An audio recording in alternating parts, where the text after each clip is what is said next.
Hey everybody, this is Alex Merced from alexmercedcoder.com with another video about learning the programming language Clojure. And what I want to do is just quickly go over this expression here, this list, because again, reading this is a lot different than your traditional programming language as far as knowing what gets executed first. So the way you want to think about it is that the innermost parentheses gets taken care of first.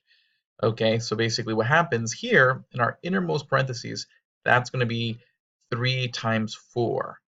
Okay, so 3 times 4 is 12. So really what that's saying is that in this next parentheses, we're saying 7 plus 12 plus 5. So 7 plus 12 plus 5 would be 24. So then we're saying 24 divided by 10, which would go in there 2.4 times. Okay, so that should be the result of this calculation.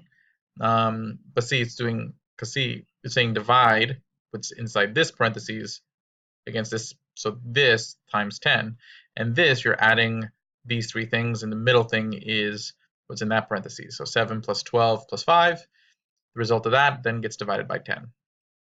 So always start with the inner parentheses and work your way out. So if we run this, it should end up with 2.4. Let's just double check.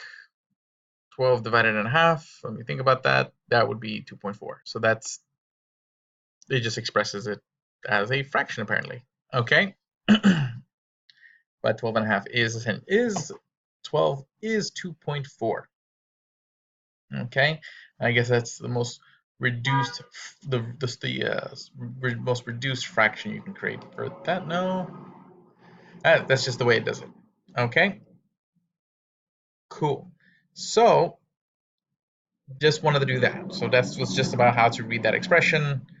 Figured that was worth making a single video for because that definitely took me for a loop and took me a second to get used to because I was always used to in other languages just using your standard order of operations that you learned in like elementary school to assess a mathematical expression. This is quite different, again, because it's based on Lisp, and Lisp has a very, very different syntax than other programming languages.